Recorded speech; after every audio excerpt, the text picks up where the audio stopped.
Boa tarde, ouvintes da Novos Rumos. Começamos mais um Lado B. Eu sou a Fernanda Nunes, estou aqui com a Sueli Martins. Olá, boa tarde. A gente vai começar mais um Papo de Cria e hoje a gente vai falar sobre cinema negro e periferia. E a gente está aqui com a Monique Rodrigues. Olá, galera, boa tarde. E com a Pamela Onitran. Tudo bem? Tô adorando isso. Meninas, muito obrigada por terem aceitado o convite. E Sueli, fazer as honras antes de começar? Então, gente, é um prazer estar aqui com vocês. O tema de hoje, assim, acredito que vai ser muito interessante e agregador para todos, não só pra gente, mas principalmente pros ouvintes, né? E assim, eu queria saber um pouco sobre vocês, né? Queria que vocês falassem, se apresentassem, assim, falassem um pouquinho sobre vocês. Pode começar. Então, boa tarde, obrigada pelo convite. Muito bacana estar aqui falando sobre cinema negro. Eu sou Monique Rodrigues, sou moradora de Nova Iguaçu. Tenho aí uma trajetória de quase 10 anos atuando no audiovisual. Em 2012 eu termino uma faculdade de cinema, mas desde 2009, que é quando eu entro na faculdade, eu já começo trabalhando a partir do segundo período muito na Zona Sul, muito em produtora de publicidade, vídeo institucional e alguns filmes independentes. Tenho, no terceiro período da faculdade, eu dirigi um documentário e ele fez uma carreira aí pelo Festival Brasileiro de Cinema Universitário, uns festivais fora.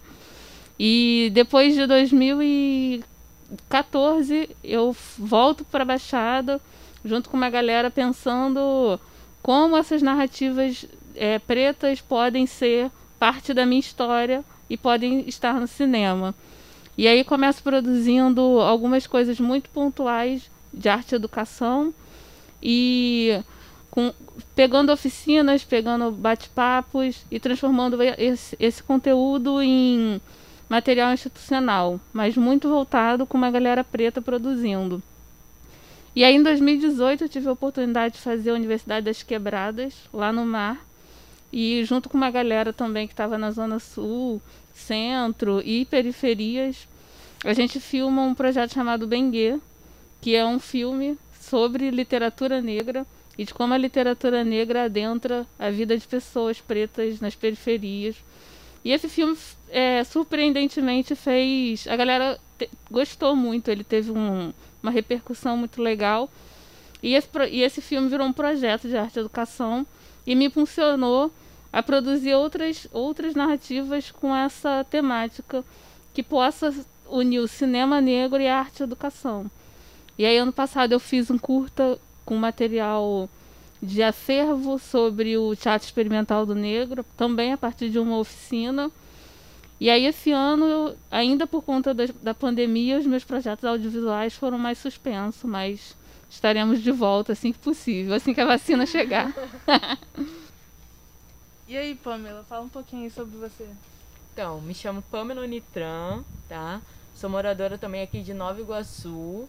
É uma honra estar aqui em Queimados, porque eu tenho um cineclube chamado Cineclube Chichico X aqui na Baixada Fluminense. E a gente faz exibições tanto em subbairros de Nova Iguaçu e em outros municípios. Então a gente já fez algumas exibições aqui em Queimados também. É uma honra voltar aqui a essa terra. E eu sou estudante de publicidade, sou cinegrafista, sou projecionista, sou amante do cinema e sou ativista. E aí estou sempre na luta aí pra vocês, quem já me conhece. Gente, o bom do ao vivo é assim, tudo acontece, vai que vai. Mas eu acho que a pessoa... Enfim. E aí, além de fazer essas movimentações aqui em Nova Iguaçu, né? Nesses atos, a gente produz filmes, né? Então, além de exibir filmes documentários de pessoas independentes, que a gente tem uma característica muito forte, que 80% dos nossos filmes exibidos são filmes de pessoas independentes da Baixada Fluminense. Então, a gente quer sempre enaltecer e dar o reconhecimento dessas pessoas. Então, o nosso cineclube tem uma característica muito forte, que é enaltecer as pessoas que não são bem vistas, não são bem apoiadas, fora da capital, né? Fora do nosso município, fora da nossa metrópole. Então, aqui dentro, a gente tenta sempre enaltecer e fortalecer o nosso território de alguma forma, junto com os artistas e parceiros que trabalham com a gente, como vocês aqui, que estão nos chamando do lado B. Bem isso. Cara, que bacana. Vocês têm 1001 utilidades, 1001 funções, fazem várias coisas. E eu queria saber como é que o audiovisual entrou na vida de vocês. Se foi assim por acaso, se foi desde pequena. Aí, Monique, pode começar falando, depois a Flávia. Então, quando era pequena, eu queria ser enfermeira para trabalhar em missão de guerra. Caraca! E aí, eu vi que não deu muito certo, porque quando eu cheguei no hospital, a primeira vez que eu vi sangue, eu desmaiei. Aí eu falei, não vai dar. Então, e aí eu passei um longo período do ensino médio, tendo a oportunidade de não fazer nada. Mas uma coisa que eu fazia que eu sempre gostei muito era ler. E aí eu tive sempre muito acesso a literaturas e muitos livros, alguns livros, e esse imaginário foi sempre se formando para mim. E aí quando eu fui me tornando adulta, eu fui percebendo que eu queria de fato algo nesse contexto. E em 2007 eu tive a oportunidade de fazer a Escola Livre de Cinema de Nova Iguaçu, que foi uma iniciativa independente. Na verdade, tinha subsídio do governo, apoiou, eu acho que funcionou 3 ou 4 anos, e eu fui da primeira turma, que funcionou em Miguel Couto, com uma galera da Baixada que se juntou ali e se conheceu ali para construir narrativas sobre a Baixada, para construir cinema sobre a Baixada. E aí eu tive todo esse primeiro contato com roteiro, direção, fotografia, um pouco da teoria do cinema, muito branco ainda, muito embranquecido, mas muito consciente de que as narrativas da Baixada estavam sendo possibilitadas ser contadas. E aí essa foi a minha primeira experiência, em 2007. Em 2008 eu fiz parte dessa galera da Escola Livre de Cinema, do núcleo de Miguel Couto. E a gente produziu os filmes, a gente produziu umas atividades. E em 2009 eu entro na universidade. E aí depois que eu entrei na faculdade, eu tive a total certeza de que o cinema é a parte da minha identidade, era esse o processo que eu queria, tanto profissional como de forma pessoal, para desenvolver as minhas ideias e as minhas percepções. Legal, né? É interessante porque, assim, algumas das pessoas que a gente já entrevistou, né, que tem esse contato, né, com a arte em si, muitas, no caso aqui da Baixada, né, a maioria dessas pessoas, elas começaram com esses projetos, né, independentes, que abriram muitas portas, abriram, assim, uma outra visão de mundo, que trouxeram possibilidades, né, para as pessoas. Eu acho isso muito interessante, algo, a gente enaltecer, né, e apoiar essas iniciativas assim, essencial. E você, Pamela?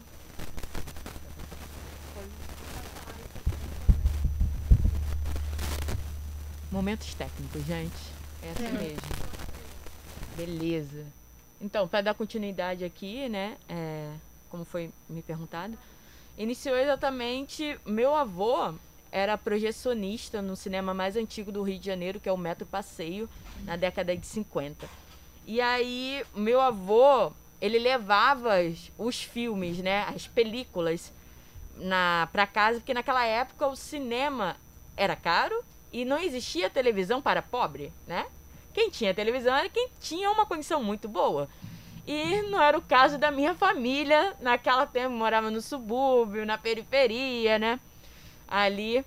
E aí ele levava esse entretenimento para a vizinhança. Então ele exibia os filmes onde ele trabalhava, ele colocava lá, dava pipoca e fazia essa confraternização, né, nesse movimento, né, de como é ser cineclubista, mesmo ele não sabendo exatamente o que era a definição de cineclubista, né, naquela época. Enfim, e aí, mas não foi exatamente ele que me impulsionou, porque eu só vim, meu avô morreu muito cedo, né, quando eu nasci ele já tinha falecido, então eu vim saber dessas histórias através do meu tio, né.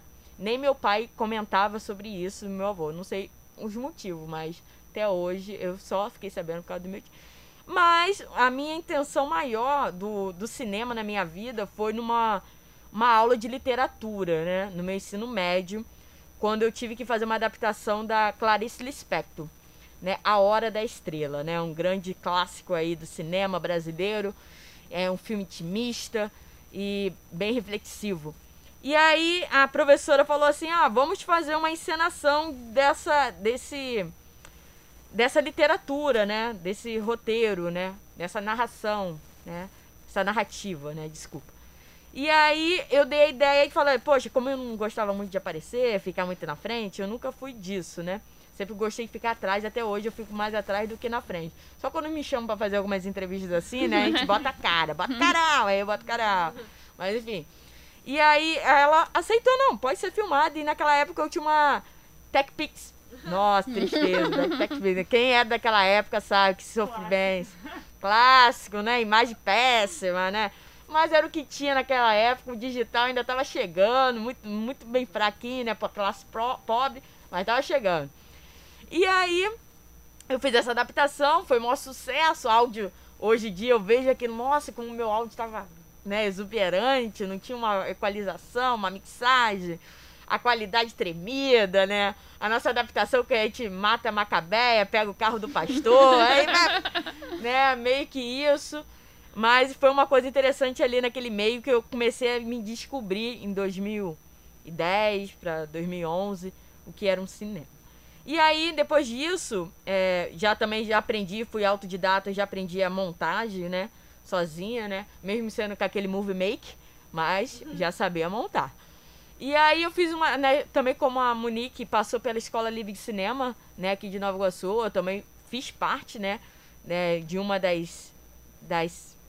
das equipes, não, da núcleo dessas oficinas, né, desse reconhecimento que é a Escola Livre de Cinema, ali em Ausch, que era em Miguel Couto e depois foi para Ausch, né? Então iniciou lá e fez a trajetória meio assim em Ausch, né? Hoje eu não digo que esteja acabada, né? Porque acho que é um grande legado. Todos nós passamos por lá, a gente leva o nome e a gente leva as técnicas. Então, isso é muito importante também. Então, eu acho que disso é um trabalho de formiguinha. E aí eu também aprendi algumas técnicas que era documentário, eu não sabia o que era documentário. E aí lá eu aprendi, né? Porque o que é documentário? Quando a gente se vê na escola, né? As professoras passavam muito, bota uma biografia aqui desse cara aqui e vai falando da pesquisa, não sei o quê. E aquilo pra mim, documentário era muito chato. E quando eu entrei na Escola Livre de Cinema, eu aprendi o que era documentário, contar a sua própria história, se ver na tela e ver o que é periferia, contar aquilo. Aí eu falei, nossa, documentário é interessante. Isso é documentário. Isso é viver de documentário, isso que eu quero contar. E para as outras pessoas entendam também que documentário não é uma biografia, mas vai muito além disso. E foi isso que a gente acabou de fazer. A gente criou um cineclube e foi. E aí fiz outros cursos também. Fiz na Fundição Progresso, fiz 5 Visões. Eu me aperfeiçoalizei na edição de vídeo e imagem. Então fiz After Effects, fiz Premiere, fiz várias outras coisas aí, curso que me fez dar uma base que hoje eu posso dizer que eu sou uma pessoa profissionalizada. Bacana. Muito. Vocês fizeram a Escola Livre de Cinema, a Pamela agora participa do Chuchu com X, né? Não sei se a Monique está participando de algum coletivo de cinema no momento. Mas como é que vocês percebem a importância, a necessidade desses espaços para a fomentação do audiovisual na periferia? Pode começar. É muito importante, gente. Porque é uma categoria que é nos negada. E sempre foi nos negada nesse território. Então, quando você fala cinema, é elitizado. Cinema é o que aparece nas grandes telas televisionadas, né, nas salas de cinema, nos cinemas aqui de Nova Iguaçu ou fora da metrópole, na capital que eu digo.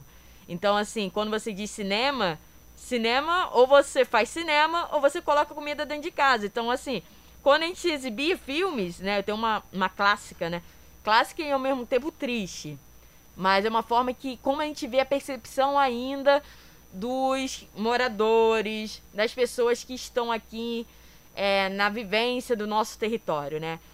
Eu fazia uma exibição quando a gente fez 1 ano e meio ali em Ausch, e exibição de filmes, a gente tinha tudo, né? Depois que a gente virou itinerante. E uma das nossos visitantes, né? Nossos alunos, vamos dizer assim, que assistia o filme, disse assim, poxa, eu não posso ficar na sessão porque meu pai não deixa. Aí eu falei, por que teu pai não deixa você assistir um filme, comer uma pipoca e se divertir e a gente debater sobre, ter uma reflexão sobre o filme? Porque isso aqui eu não ganho dinheiro. Então eu tenho que ajudar ele no trem. Então assim, há escolhas, né? Então assim, ele não teve uma posição política de ver que isso é uma forma de revolução, isso é uma forma de reflexão, isso é uma forma de se obter junto um conhecimento que é nos negado. Então isso é nos negado. Então quando a gente vai para a periferia, isso não é um conhecimento básico para isso, não é uma necessidade, sabe? Cinema não é uma necessidade, mesmo a gente sabendo que é um direito, sabe? E não é. Então é muito triste quando a gente tem essas visões de dizer apenas é uma arte. E hoje na pandemia a gente vê o contrário, né? A gente está aqui. Quantas coisas que as artes, o cinema, a música, a pintura nos renovou e fez enaltecer esse povo que estava dentro de casa. Milhões de brasileiros dentro de casa. Não brasileiros, mas sim de outros estrangeiros, outros países, estavam ali e fez enaltecer. Então, assim, é um ato político. Então, quando a gente vai pra rua, quando a gente coloca, ou agora a gente está online, quando a gente coloca isso, a gente diz sim, isso é uma coisa de reflexão, isso é uma coisa de direito, isso é uma coisa que todo mundo pode ter. Não é para ser negado, é para a gente usufruir, porque os nossos impostos saem de cada um de nós. Mesmo sendo da banquinha ali que vai comprar um cigarrinho, mesmo que vai comprar uma cerveja ali naquele botequim, é os impostos que saem. Então isso é um direito, não é uma coisa de imposição que você só tem que assistir isso, que você tem que ver aquilo. Por isso que eu passo o documentário. Muitos dizem assim, Baixada Fluminense não tem uma porcentagem de pessoas para assistir documentário. Por isso que nas salas de cinemas comerciais não são exibidas filmes documentários, porque a gente não tem público. Mentira, temos público sim.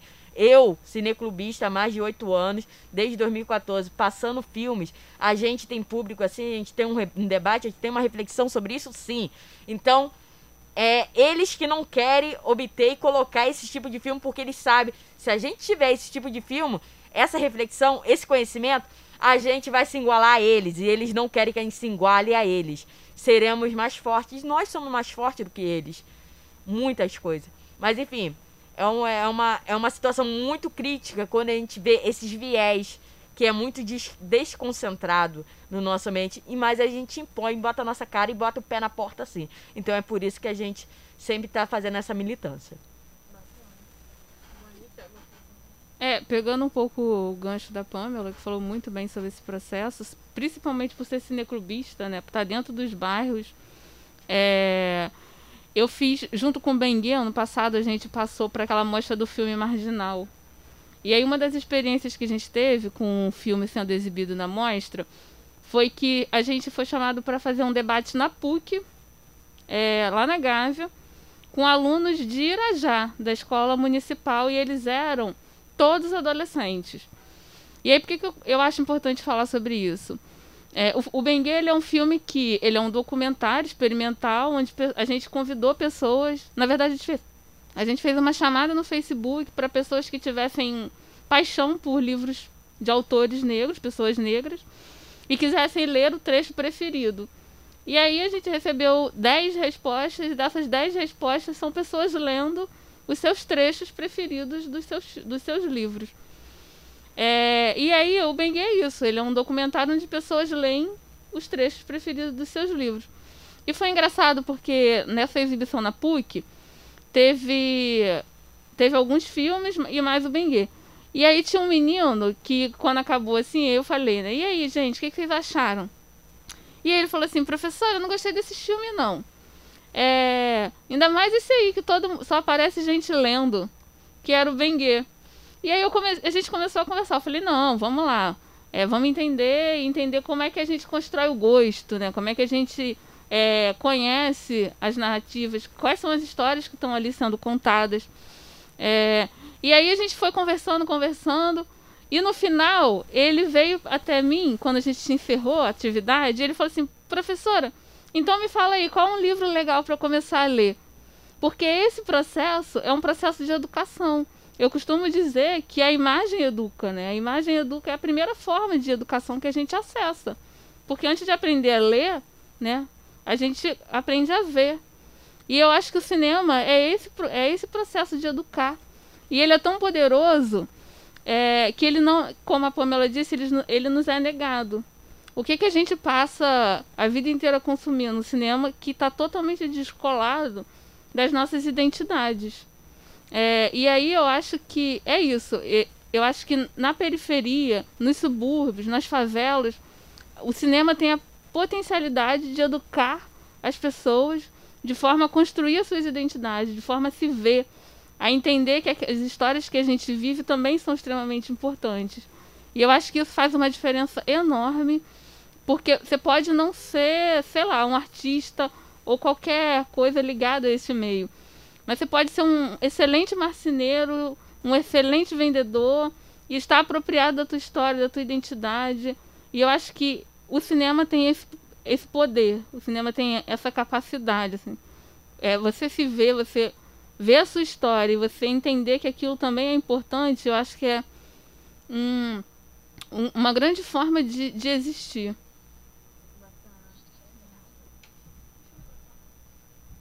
Agora a gente vai para um rápido intervalo e a gente já volta com a Monique e com a Pamela. Voltamos, galera, com mais um episódio de Lado B. E hoje a gente está aqui com a Monique Rodrigues e a Pamela Unitran falando um pouco sobre cinema negro e periferia. E aproveitando, a última fala foi da Monique, eu queria falar com você que há um tempo atrás você deu uma aula, né, de produção audiovisual e participamos, né, do Fã Baixada. Sim. Que eu queria que você contasse um pouco dessa experiência de ensinar audiovisual para jovens periféricos e favelados. E como você acha que foi o resultado dela? Então, essa coisa de conseguir fazer parte de disseminar esse conhecimento na Baixada, para mim, é muito importante. Assim, esse acesso à arte e educação modifica muito a maneira como eu começo a perceber a importância de produzir conhecimento também a partir desse cinema. E aí, produzir e dar aula e construir com jovens negros da Baixada para pensar o que é essa negritude. Muitos deles era a primeira vez que estava nesse processo de se apropriar do cinema. Foi extremamente importante perceber o quanto eles são criativos, o quanto as histórias que eles querem contar. É aquilo que a gente estava falando no primeiro bloco, né? Faz parte da identidade deles. E como essas histórias também estão acontecendo o tempo todo, assim. Porque a vida na Baixada pra gente, ela é uma sucessão de batalhas, de coisas que a gente vai superando, sobretudo quando a gente tem uma identidade artística, né?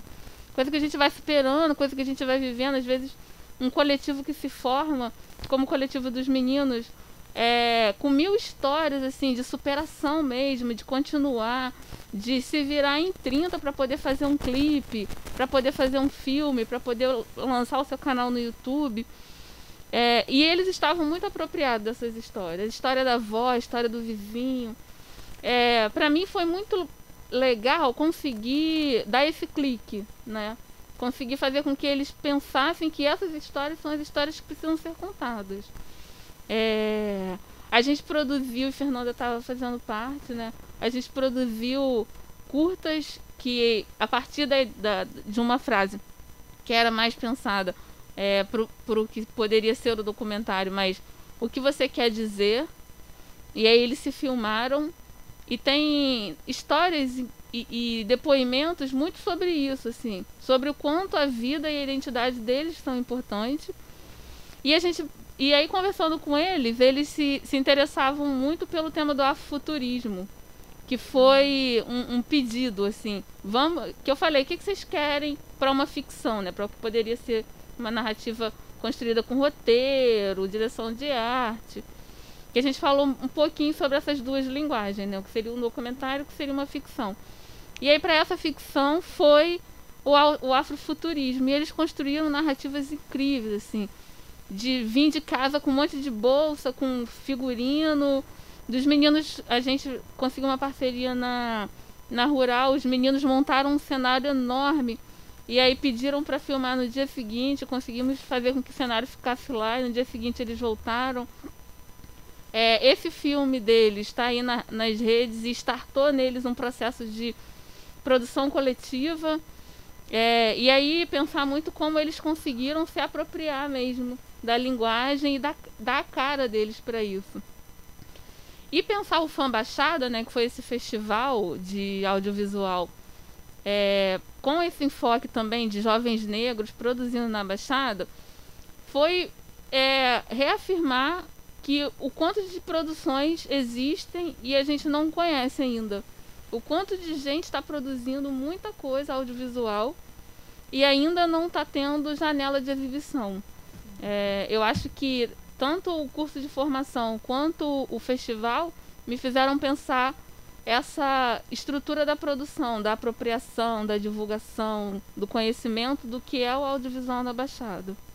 Eu sinto um pouco, né, falando assim de produções mais independentes, menores, o que eu observo particularmente é uma desvalorização, sabe? Como se fosse assim, só porque pequena, entre aspas, que assim não é válido, sabe? Uhum. E bem ou mal, que nem você falou, acaba não ganhando tanto espaço, né? Então, assim, eu acho importante, né? Que nem os cineclubes, por exemplo, né? O papel dos cineclubes nessa questão de poder divulgar esses trabalhos, de, assim, levar pra sociedade mesmo, né? Novas perspectivas, né? Cinematográficas, que é super importante, porque o cinema não é só aquilo que a gente vê, né, convencionalmente. Vai bem além disso, muito além disso. Uhum. Pamela, foi bom a Suelen ter falado disso do papel do cineclube, né, que aproxima as pessoas. Eu queria saber, lá no Chuchu com X e também nas outras experiências que você teve, como você percebe que a sociedade, que as pessoas recebem os cineclubes e recebem esse trabalho mais de campo que vocês fazem? Depende muito de onde a gente atua, né? Mas a maioria das vezes é com indiferença, do não conhecer, né? E aí acaba não tendo aquela reciprocidade muito, uau, é isso, né? Botar o tapete vermelho para você passar, enfim, isso não acontece. Por causa do não conhecimento, né? Do não direito que já foi falado aqui. Mas a gente tenta mudar esse cenário, né? Mas tem locais, assim, quando a gente vai pro centro, né? Que a gente agora teve alguns anos pra cá, a gente começou a só fazer só no centro, né? Digo, centro ali, Via Light, Praça dos Direitos Humanos, ali perto da prefeitura, ou ali na Praça Santos Dumont, perto onde tem um parque, né? Então, quem conhece, por ali. E aí você vê uma pouca mais de sociabilização, um pouco mais de aceitação, de ajuda. Pô, legal, vem cá fazer isso aí. Dando um apoio. Mas quando você vai por mais extremos, né? Vamos dizer, mais pra dentro de Ponto Chique, mais pra dentro de Palhada, mais pra dentro de Cabo Sul. Tô dizendo umas localidades um pouco mais distantes, né? Você não tem essa receptividade. Eles ficam felizes, dependendo do que você for botar. Então, assim, se eu tenho num local, no subbairro que eu vou, e bastante criança, um filme de documentário não vai ser tão bem aceito ali e as crianças vão cagar e andar pra você, né? Então, o nosso público ali não vai ser muito bem aceito. Quando a gente fez na Praça Vitória, ali perto do novo shopping, shopping de Nova Iguaçu, tem uma praça muito bem bonita ali. E a gente fez ali. Então, o nosso público, que a gente percebeu, foi crianças, né? E eu não tinha nenhum filme de criança. E o filme que a gente estava exibindo, que a gente estava divulgando, era sobre violência contra a mulher. Meu Deus. Isso aí. Como vocês fizeram? Isso aí, como que a gente fizemos? E aí era uma praça cheia de criança com família, pai, mãe, pá. E os nossos convidados já estavam lá. Algumas pessoas que a gente já conhece que sempre frequentam para dar aquele apoio moral, né? 20 pessoas, né? Que a gente sabe que vai sempre, aquelas 20. E mais fora as criançadas, aí tá dando pipoca, não sei o quê, brincadeira. E aí, o que a gente fez? A gente baixou um filme, saiu da nossa programação. Vamos baixar um filme aqui, um curta de 3 minutos. E aí a gente botou, e as crianças gostaram, beleza. Aí perguntaram, só isso, não sei o quê. Aí só isso, porque a gente não tinha, né? A gente tinha as 3 filmes de violência contra a mulher que tinha que exibir e falar. E aí foi uma coisa muito, ao mesmo tempo, avassaladora e ao mesmo tempo reprimida, né? Legal, eu sabia que os filmes de violência contra a mulher não tinha nada que tivesse um ato muito forte para aquela criança não assistir, né? Um tapa, um tiro, ou, né, uma coisa violenta assim, ou um homem batendo numa mulher, não. Era mais em algumas entrevistas, uma coisa mais assim de história, em numa cena, num local todo totalmente preto, e uma luz central, e ela contando aquela narrativa. Então eu sabia que aquilo não interferia exatamente no dizer que aquilo não seria para menores, né? Mesmo sabendo que não era apropriado para menores, eu exibi mesmo assim. E aí, mesmo assim, tivemos uma porcentagem bem bacana de crianças que assistiram, mas não ficaram para o debate, que eu acho que é muito importante o debate, né? Essa reflexão. Mas os pais gostaram, porque teve pipoca, teve suco, então a gente atraiu eles ali naquele momento por causa de comida. Mas foi um desafio muito grande, né, a se fazer, se pensar e afirmar, não, vamos exibir isso e pronto, não vamos mudar a curadoria. Mesmo a gente tendo acrescentado, né? E a gente acrescentou e foi uma coisa bem bacana. Sim, muito legal. Queria saber agora, assim, além da questão da representatividade, assim, como é que vocês percebem a importância de pessoas pretas na produção, né, e na direção, né, dessas produções cinematográficas? Como vocês veem isso? Pode. Pode. Tá. Beleza. Pode falar. É porque eu tinha acabado, né? Mas enfim. Tá. Muito pouca, né, gente? A gente sabe que a gente tem um número muito insignificante quando se conta na Ancine, né? Quando você vai lá ver números de diretoras e diretores negros produzindo filmes, né, com o dinheiro da Rouanet. Você conta nos dedos. Ou você nem conta, nem é contabilizado. É difícil. Mas o cinema negro, como já falei algumas outras coisas, é um ato político também, né? Então, o cinema negro, hoje em dia, né, falando de filme, a gente está num repertório, né, numa cena que estamos nos impondo. Hoje em dia você tem grupos, movimentos que se unem para se fazer aquilo e para mostrar assim, nós estamos aqui, nós existimos e nós também pagamos esses impostos que tem aí esses tributos desses editais e a gente também quer concorrer, mesmo sabendo que eles dão para grandes empresas, para dar um grande retorno, né? Exemplo, né? É um grande discutido, né? Vou dar esse exemplo. Ganharam a lei e aí você escolhe. Projetos são muito bem estruturados, muito bem feitos, pá. Só que um é famoso e o outro não. Para quem você vai dar para trazer o retorno financeiro? Para aquele que é famoso, né? O artista, né? Aquele artista que está sempre nas mídias. Não é aquela pessoa que fez um bom estruturamento, que tem uma boa posição, uma reflexão, para você ganhar. Jamais vai ser isso. Então a gente sempre vai estar excluído pro nosso território, pro nosso gênero, né? Para nossa classe social, né? Isso é muito bem contado. E pela nossa formação educacional, né? Você vê isso, você não encontra... Se você não botar a cara, você não tá entre os 10. Uhum. Ou nem tá entre os 10, tá lá no 0,000, né? Nem 1,1 você encontra. Mas hoje se muda. Então, assim, quando tem festivais, né? Como eu vou enaltecer aqui um festival muito importante de uma grande cineasta, premiadíssima, diretora Janaína Oliveira, que comanda aí também na parte do cinema negro, do Encontro de Cinema Negro da América Latina, um dos grandes encontros. Quando você coloca um filme lá, você enaltece esses filmes, né?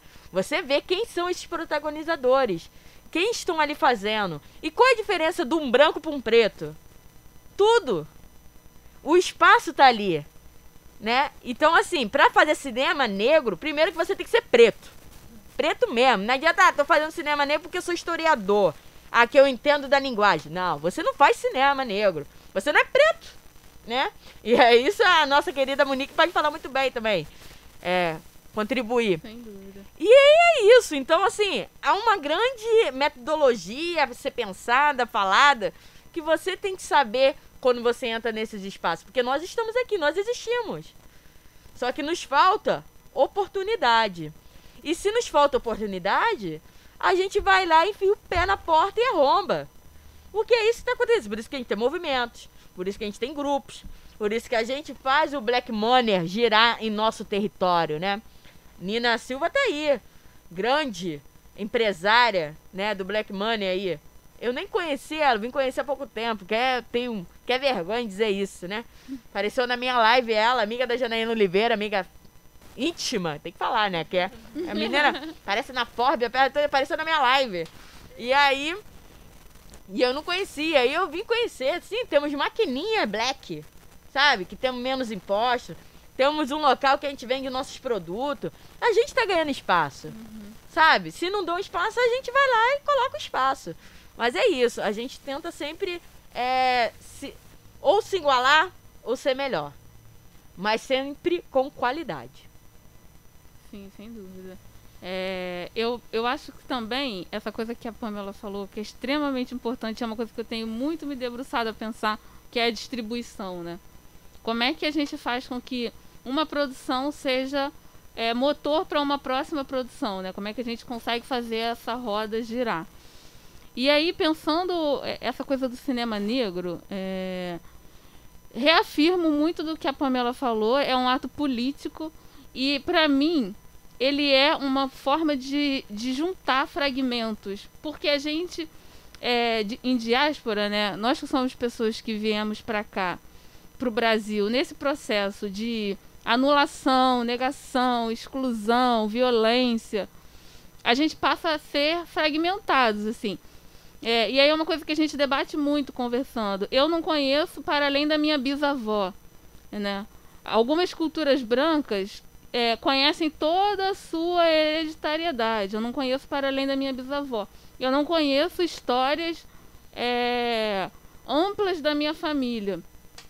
E aí eu acho que o cinema negro, ele dá essa possibilidade da gente ir juntando esses fragmentos e da gente ir conhecendo a história do vizinho que veio com a família e que construiu a vida ali e que é muito parecida com a minha família. Ele me possibilita ver um filme de uma pessoa que está lá na Bahia produzindo, mas que fala sobre o racismo que eu passo cotidianamente. Eu acho que o cinema negro tem essa possibilidade de ser um elo de construção e de reorganização de fragmentos, sabe? Disso tudo que está aqui existindo na sociedade brasileira, que a gente está lutando contra e que a gente está refazendo. E aí, eu acho que isso que a Janaína falou é fundamental, assim, a gente pensar estruturas de distribuição, estruturas de financiamento, estruturas que garantam que os filmes, o cinema seja visto como uma forma também econômica de possibilitar essas narrativas, essas histórias e essa permanência. Eu acho que é incrível a maneira como a gente produz na guerrilha, mas precisamos ampliar, dar esse passo à frente de sair da guerrilha e de começar a exigir formas de financiamento e de equidade nesses processos. Bacana. A Pamela falou uma coisa muito importante, falou sobre a formação, né, também, que se você tem que ter uma formação e tal para você poder conseguir um espaço dentre as várias outras coisas.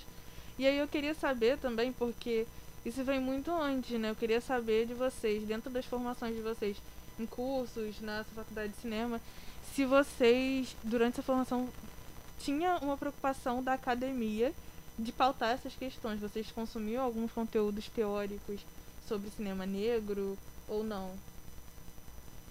Olha, na universidade, eu costumo dizer que a faculdade para mim foi um movimento muito aquém, assim. Porque eu estava passando por um processo pessoal de... Meu pai tinha acabado de falecer. E aí a faculdade foi essa válvula, né, de escape. Então eu estava muito descolada, embora eu tenha tido a vida inteira uma educação muito reorganizada, eu estava muito descolada desse processo de ficar pensando por que eu não tinha um professor preto, uma professora preta. Por que o cinema negro não era uma matéria dentro da minha grade curricular? Mas, ao mesmo tempo, eu conseguia identificar todas essas ausências. Eu conseguia entender que naquela universidade eu não estava tendo acesso às minhas histórias, às minhas referências. E uma coisa que ficou extremamente marcada para mim, já no primeiro período, eu tive uma matéria que chamava Teoria do Cinema, que ela estudava os primórdios do cinema, e um dos filmes que foi exibido foi esse O Nascimento da Nação, de um diretor chamado Griffith, que ele é tido como uma grande referência do cinema mundial, por ele ter instaurado modelos de corte de filme, né, corte sequências. Só que o filme é um filme extremamente racista. Ele é ele é como a Ku Klux Klan se reorganizava nos Estados Unidos. E isso eu falei em sala de aula e fui extremamente criticada, assim, pelo professor. Porque o professor, que era esse homem branco, artista, pintor, que tinha toda uma concepção estética, ele via aquele filme, de fato, como algo muito importante. A narrativa daquele filme, né? Pessoas pretas sendo caçadas, pessoas pretas sendo criminalizadas naquele filme, não incomodou ele. Porque ele era esse homem branco. E a universidade estava, pelo menos no período em que eu me construí enquanto aluna naquele processo, ela estava alicerçada nesse cinema. E aí eu costumo dizer que era uma faculdade muito cult. Era uma galera que pensava o cinema como arte, sabe? Que pensava o cinema, que eu acho que também é importante, mas que ele não é só isso. E aí eu vejo esse caminho, assim. Para mim foi extremamente importante fazer a faculdade. Eu tive acesso a esse cinema e a esse olhar. E modifica, sim, a maneira como eu me aproprio da linguagem, da estética. Mas, ao mesmo tempo, eu também percebia que eu não tive uma matéria sobre cinema negro. Eu não tive uma referência, eu tive 2 matérias sobre cinema brasileiro e eu não estudei o cinema negro brasileiro. Sendo o cinema negro brasileiro um dos mais importantes desde a década de 60, com Zósimo, como a Pamela estava falando do encontro, que instaura e modifica várias linguagens. Eu não tive nenhuma referência de ator negro, nenhuma referência de atriz negra, do professor. Eu lembro que alguns filmes, alguns diretores, eles voltam, né, nesse processo. Os professores falam, não, tal atriz, vocês têm que entender a direção dela, você tem que entender como essa atriz constrói os personagens. A gente vê muitos filmes que essa atriz é o centro, então a gente vê toda uma cinematografia dessa atriz, desse diretor, mas ninguém falou sobre o cinema negro, ninguém falou sobre a Ruth de Souza, ninguém falou sobre a Léa Garcia, ninguém falou sobre o Grande Otelo. E aí é isso, assim, a ausência para mim era muito nítido, mas eu entendia que naquele espaço eu estava sozinha, assim, e nesse primeiro período, quando eu falei, professor, mas esse filme também mostra a Ku Klux Klan. E aí o professor falou, não, mas esse processo, da narrativa, dessa história que está sendo contada é menor. Ele falou isso, é menor do que a linguagem técnica que se instaura. A galera, tipo, ao invés de rever as coisas, né, de trazer para um contexto, tá com os mesmos heróis de, tipo, 30 anos atrás, 40, 50 anos atrás. E aí, eu até já fiz esse questionamento com um professor meu, que ele leu um texto que, tipo, fala... No texto o cara tava falando sobre, tipo, violência, tipo, que bateu na mulher e tal. Eu falei, professor, por que a gente tá lendo isso aqui, no caso? Na verdade, foi eu perguntei isso, aí outro menino falou também, tipo, esse texto todo errado, por que você tá trazendo isso? E ele falou, não, é porque o cara é um dos grandes nomes. Dane-se, sabe? Tem outros grandes nomes surgindo. Por que a gente não substitui essas pessoas, né? Para mim, essa faculdade foi essa percepção da primazia dessa estrutura racista. Mas também foi um processo que eu aprendi muito sobre a linguagem desse cinema que é dito como primazia. Então tem essa contradição e ao longo do tempo eu fui tentando suprir essa ausência, mas foi importante fazer faculdade, sim. Pra mim foi. Né? A Monique falou super bem. Né? É difícil, né? É um tema assim, quando a gente fala de formação, né? E a gente vê o cenário brasileiro, né? Quantas pessoas conseguem sair do ensino médio? Quantas pessoas conseguem aprender a ler? Sim. Sabe? Quantas pessoas têm oportunidade preta, de periferia, fazer uma faculdade? É difícil. E aí você olha desse jeito assim, e você... vamos fazer um negócio de cinema. Cinema é elitizado, gente. Sim. Mesmo estando no digital ainda, é elitizado. Estamos sempre no padrão branco, colonizado, patriarcal. Sabe? Então, assim, as referências de hoje, século XXI, ainda é branco. Embranquiçado. Se você não mudar e querer mudar e procurar mudar e achar pessoas que fazem cinema negro, periferia, ativismo, ou para ganhar dinheiro mesmo, você só vai aprender do branco. Sim. Porque já é nos negado a nossa própria história. Sabe? Quando você tá lá no ensino médio, no ensino fundamental, já falo que foi um país que foi descoberto. Gente, fomos roubados. Nossos ancestrais saíram de outro continente, foi escravizado aqui. Já foi nos negado. É difícil. Então, assim, quando a gente fala de formação, a gente tem que agradecer muito quem consegue chegar nesse topo. Quem consegue, pelo menos, terminar e ter um certificado. Porque é difícil, é uma caminhada difícil, uma trajetória difícil.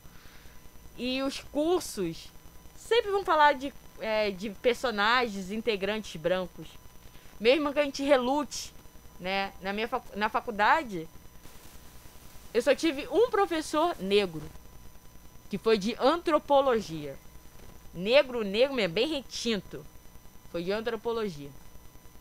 Fora nos outros meus, né, ensino fundamental, ensino médio, muito raro também. Muito raro. Não me recordo, mas acho que eu tive só um, mas eu não me recordo assim. Mas é complicado. E é isso, né? Acho que a gente sempre tem que estar lutando para isso. É um espaço que a gente tem que estar sempre informado, sempre tem que estar à frente do branco, porque para derrubar é fácil, para subir demora. Então, assim, tem uma experiência, né? Eu trabalhei já em série, já trabalhei em televisão, né? Eu fiz já o Ferdinando Show, a primeira edição. Então, assim, acontecia o seguinte em algumas ocasiões, né? O produtor executivo aqui no Brasil é o que manda.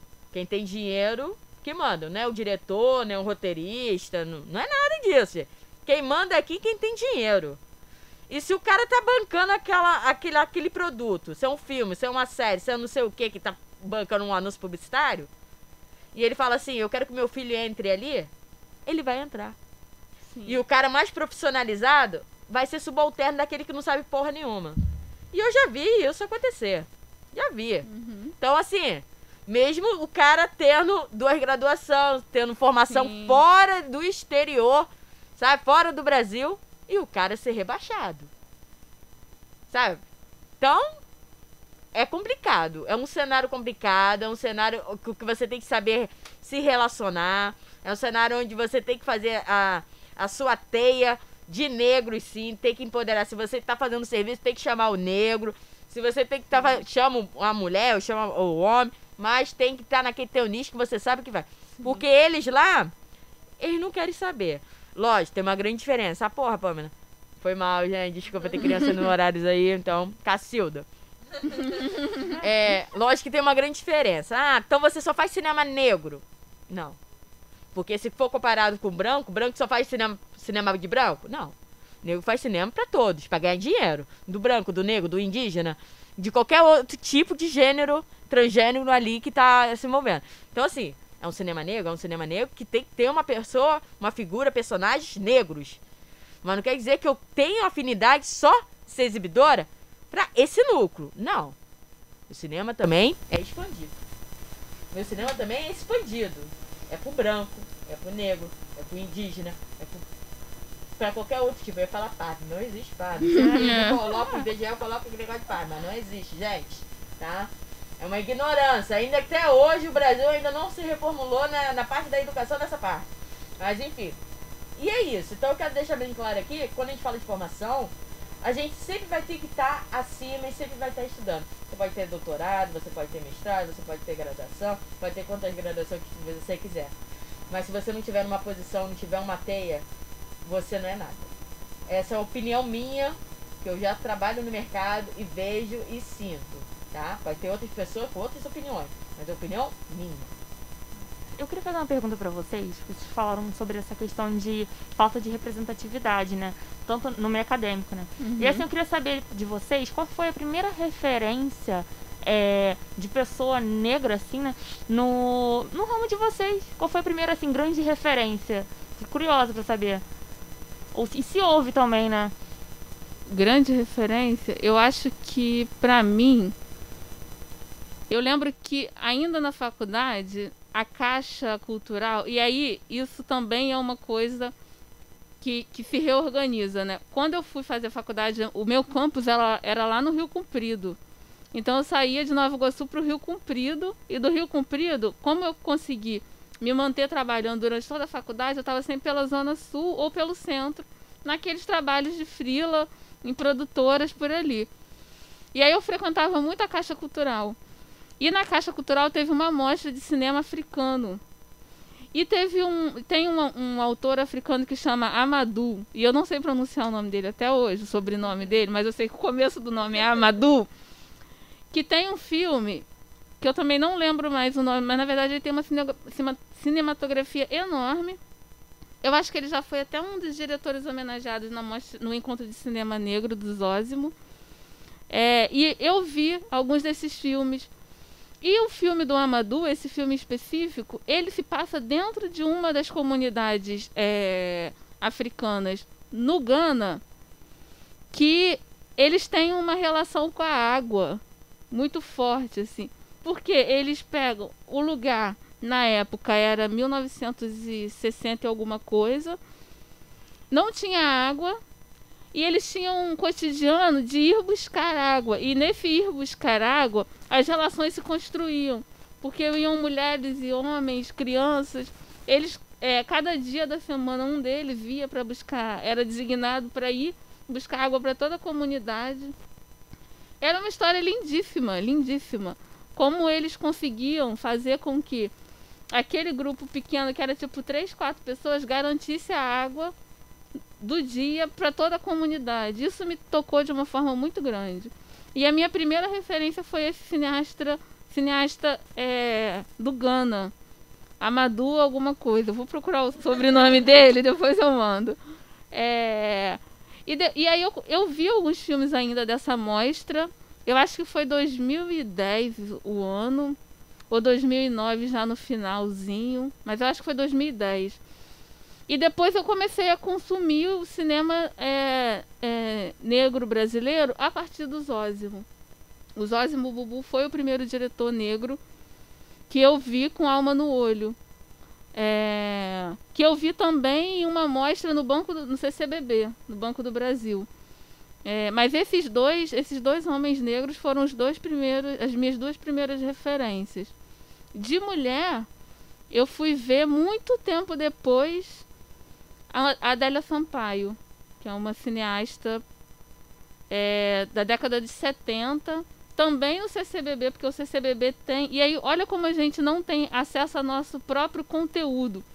Mas o CCBB tem uma biblioteca enorme, com muitos catálogos de filme, e muitos catálogos de filme de autores negros. Ninguém sabe disso. Eu tive acesso a isso porque, na época, eu estava fazendo estágio em uma produtora no centro do Rio, e eu ia para o CCBB para estudar, para poder fazer os trabalhos que eu tinha que entregar na faculdade. E aí uma amiga me falou, no CCBB tem uma biblioteca enorme, que você pode fazer a ficha e você fica lá, faz os trabalhos, enquanto fica de um tempo para o outro, porque eu pegava 2 horas no estágio. E eu saía 11 da faculdade. Então eu tinha esse tempo. E aí eu descobri no CCBB aquela biblioteca com vários catálogos. E um desses era tinha o cinema da Adélia Sampaio. Que foi a mulher, mas isso assim, eu acho que já no último ano da faculdade, 2012. Muito tempo depois. Mas os 2 primeiros foram 2 homens negros. E você, Panoa? É uma trajetória, né? Pra gente se descobrir e descobrir esses cineastas negros. A minha primeira referência, acho que eu digo sempre, né? Quando me perguntam, qual é a sua referência? Daí pensa que vai falar, vai vir um Spielberg, né? Ou um Tim Burton. Tim Burton. Esse é um amado pelos cult. E aí eu gosto deles, né? Eu tenho mais referência americanizado, branquiçado do que negro. Mas assim, quando a gente fala assim, né? Eu vou pelas minhas raízes. Eu penso nos cineastas de periferia, né? Então é o Mate Congu, né? Que eu vejo os filmes dele quando eles falam, quando eles colocam a visão deles ali, né? Então eu me sinto representada e eu acho isso maravilhoso, esses cineastas produzindo, né? É a Caturriso, né? Que fez seu primeiro longa, a Mulher da Baixada Fluminense, né? Mas ela não é negra, desculpa, mas é mulher. Mas que Edne Lopes fez seu primeiro longo, então eu tento enaltecer isso aí. Mas quando a gente fala também, assim, um pouco mais quando a gente vai evoluindo, vai crescendo, vai entendendo, né? O Zósimo foi um também dos pioneiros para mim, que eu comecei a entender, né? O cinema negro, as matrizes africanas, as danças, o swing, né? Isso que me fez. Também a Adélia Sampaio, né? Que foi uma também das mulheres, primeira mulher a colocar seu filme em bilheteria. Então, assim, foi a primeira mulher ali, negra, que teve seu filme por causa de um crítico, criticou o filme dela e foi pra sala de cinema. Olha que interessante, olha que riqueza, né? O cara pensou que ia botar ela pra baixo e botou ela pra cima, porque foi a primeira mulher aqui no Brasil. Então, assim, são, além dos periféricos, né, de periferia, a Zósimo e a Adélia Sampaio, que eu acho, assim, maravilhosos. E a Adélia começou a produzir em plena ditadura, né? 79. E ela bancava e ela tinha público, né? Ela tinha público, ela tinha uma galera que ia pro cinema ver os filmes dela, assim. E como é que a Adélia Sampaio não é uma mulher estudada pelo cinema brasileiro, assim? É isso, né? A estrutura racial, a estrutura que anula as nossas histórias. Se pra preto produzir já é difícil, imagina o preto na ditadura produzindo. Pois é. Aí não tem ninguém falando sobre ela, como assim? Aí, além do... A Sally me perguntou quais foram as primeiras referências, eu fiquei curiosa também pra saber quais filmes vocês acham que, tipo... que todo mundo tem que assistir. Pode ser atual, pode ser antigo, do cinema negro. Você fala, gente, vocês têm que assistir esse filme, que é o filme que vocês, assim... Ai, gente, que pergunta difícil. Pode fazer um top 3, se quiser. Ai, meu Deus. Vai, Pamela. Quer começar? Logo eu? Olha, eu vou falar o da Adélia Sampaio, Amor Maldito. Falo esse dela porque esse é o primeiro. E ela fala sobre a condição da mulher negra. É um filme extremamente interessante. Eu falo da Negação do Brasil, do Joel Zito. Que é de 2000... Eu acho que é 2002. E A Negação do Brasil também foi um filme que me deu um clique na cabeça, assim, porque é ele contando como o Brasil exclui pessoas pretas das mais diversas formas de existência da sociedade, assim. Tá aí no YouTube também, eu acho, disponível. Até há pouco tempo tava. E referenciando as nossas, né, como disse a Pamela, eu indico o Joãozinho da Gomeia, da Janaína Refém, que ela faz um filme belíssimo sobre a história do Joãozinho da Gomeia. A história do Joãozinho da Gomeia, pra mim, foi uma das histórias que eu conhecia de nome, mas saber da história dele mesmo, dentro de Caxias, um homem que veio da Bahia representante de uma religião de matriz africana, e a maneira como ele conseguiu construir sociabilidade e resistência dentro de Caxias, a partir do terreiro, para mim é uma das grandes sacadas que a gente tem que olhar e falar, cara, isso é uma possibilidade para mim, sabe? E esse filme da Janaína tá aí ainda disponível, tu sabe, Pamela? Tá no festival, tá em festival. Mas pode assistir entrando nos festivais. E é desse ano, né? O do ano passado. Final do ano passado pra esse ano. Pra desse ano. Novo. É bem recente. E é belíssimo. É belíssimo. Eu acho que esses três, sendo muito injusta com todo mundo aí que tá produzindo, mas eu acho que o Amor Maldito, A Negação do Brasil, o Joãozinho, da Gomeia, da Janaína, são as três referências que a gente precisa trazer aí pros debates. Eu vou meio pro caminho dela, né? Os mais antigos, assim, que eu acho bem histórico é Alma no Olho, né? Do Zósimo Gugu. Tem que assistir, gente. Quem tá entrando nesse meio, quer saber como é cinema negro, tem que ter, pelo menos, assistir A Alma no Olho. Depois eu vou caminhando pra Grenda Ningaço, que é Café com Canela, maravilhoso, que é um filme intimista, fala de mulheres ali, fala do cinema, é sensacional, tem que procurar lá, Café com Canela. E por último, de periferia, né, fora desses premiados que eu já falei, vou falar o meu, né, poesia segunda pele aí pra vocês, né, muito cinema bom. negro, de poesia, marginal, que a gente coloca aqui, ativismo, e é isso, o meu já tá disponível no YouTube. O Café com Canela acho que não está disponível, porque está em festivais, mas se procurar, vocês vão achar. Alma no Olho está disponível aí, vocês só colocar que vocês encontram aí no YouTuber. Cara, muito bom. A Pamela ela tinha falado sobre a galera nova aí que tá entrando. E eu tenho visto um movimento bastante legal do cinema negro voltado para o público infantil. Teve um curta chamado, acho que é Hair Love, não sei, sobre a aceitação do cabelo. Sim. E tem também... E aí eu fico pensando que, caramba, na minha época do colégio, eu já tive alguns professores que foram, tipo assim, bastante estimuladores tipo, sobre o que eu ia fazer da minha vida. E, tipo, falo bem pesado, e eu nem era uma aluna, tipo, eu não fazia nada.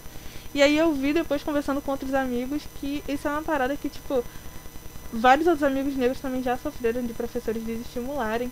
E aí eu queria saber de vocês, como vocês percebem a importância desses curtas, do cinema entrar com essa narrativa para uma criança preta, né? Tipo, para ela poder ter uma perspectiva de vida, para ela poder se perceber. E como ele entra aí na fase da infância. Queria saber o que vocês acham sobre isso. Eu acho que ser uma criança preta e ter acesso a essa estética deve ser uma coisa de fato que ajuda, ou pelo menos que possibilita você sonhar. Eu acho não, eu tenho certeza disso. Se a gente parar para ver, por exemplo, essa infância preta de agora, e como eles têm história em quadrinho, como eles têm pintura, como eles têm cinema, como eles têm uma possibilidade de se expressar, eu acho que o cinema compõe um lugar do não trauma, porque como o Fernando acabou de falar, é traumatizante uma criança estar submetida ao processo racista desde a escola.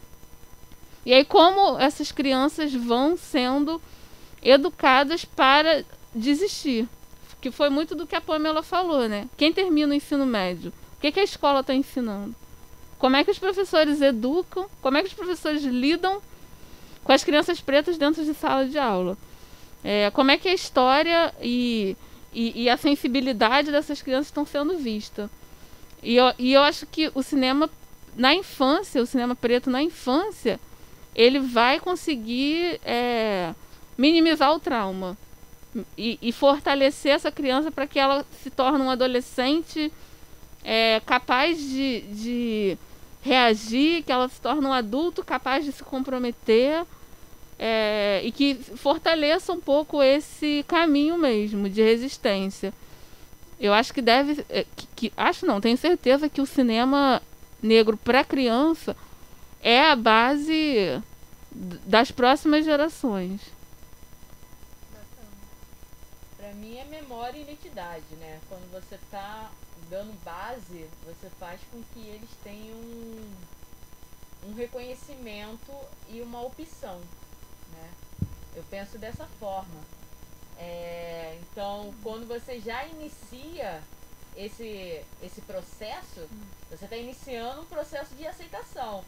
Porque se a gente é a maioria no Brasil, 52%, 53% da maioria negra no país, é mais do que justo e de direito a gente ter alguma coisa relacionada ao negro. Então, é uma forma de construção, uma forma de processamento, uma forma de identidade e memória. Um comentário. É que a gente tá falando sobre essa questão, né, das crianças. Vocês acham que, assim, futuramente, pelo menos o que eu observo, né, a gente que é mais jovem, essa crescente, né, de personagens negros, não só em animações, mas em filmes, né, por exemplo, Pantera Negra, agora que vai vir um novo, por exemplo, um novo filme do Super Choque, né, aquele herói antigo, todas essas coisas, assim. Vocês acham que essa é uma forma, assim, de talvez futuramente começar ter um processo, será que é um processo assim de futuro empoderamento maior assim dessas crianças? É isso que eu tô querendo dizer, para um empoderamento assim, para as crianças já crescerem com essa, porque às vezes eu penso um pouco sobre isso, sabe? Eu acho que sim. Eu acho que essa identificação de olhar na tela e ver um personagem negro é uma forma sim de identificação. Rolou até pouco tempo um vídeo de uma menininha negra que viu a Maju Coutinho. Vocês viram isso? Sim. A Maju Coutinho estava com a blusa da cor dela e com cabelo com penteado igual. E aí a mãe filmou, né? E esse vídeo viralizou. A menina falando, alguma coisa assim, é igual a mim, sabe? Ela se viu na Maju Coutinho. E aí esse vídeo chegou até a Maju, que repostou, que levou a menina lá. Isso essa menina ver essa jornalista, essa mulher na televisão, possibilita essa menina sonhar estar lá. Ou estar em algum outro lugar, para além do que essa sociedade racista colocou até agora. E ela olhar a Maju e se reconhecer, para mim, é um processo de empoderamento. Ela reconheceu o cabelo, ela reconheceu a cor da pele, ela reconheceu a roupa. E elas estavam com a roupa da mesma coisa, isso que eu achei a coisa mais incrível, assim. Eu acho que sim, eu acho que a construção de personagens negros para a infância é um processo de empoderamento, de organização dessa infância, sim. Só para complementar, né, que a Mônica falou super bem, mas a gente também tem que ver um processo também de não só personagens estrangeiros, né? Porque o que a gente tem em personagens negros, assim, para crianças sendo construído ou que a gente possa ser pensado aqui nesse momento? Saci Pererê? Zumbi dos Palmares? É verdade. E a gente só lembra deles porque dia 20 de novembro é um que vai entrar aí agora e tá no auge. E aí? Então, só datas comemorativas que a gente pode estar sendo empoderados. Então, a gente tem que ser pensado também uma forma de reflexão com isso também, né? Então, eu penso que é uma forma de empoderamento, sim, além desses personagens estrangeiros, mas sim uma produção de audiovisual, de conteúdos brasileiros, de personagens brasileiros, tem que ser, sim, ser pensados para ser ingeridos para essas crianças. E aí, sim, mostrar que o empoderamento não é só aquela magia do cinema americano, mas sim a magia do cinema brasileiro. E é isso. Arrasou. Gostou, amiga? Arrasou. Aprendemos juntas. Gente, vocês arrasaram muito. A gente já tá aqui no final, então eu gostaria de agradecer muito a vocês por terem aceitado o convite e por esse papo que foi muito importante. E, gente, quem não segue a gente ainda, segue lá, @ladob.podcast, porque esse episódio e outros vão ser disponibilizados depois no YouTube, já editadinho, sem intervalos, e no Spotify. Então segue lá a gente pra saber de toda a programação. E é isso, tchau, gente, boa tarde. Tchau, gente. Valeu, galera.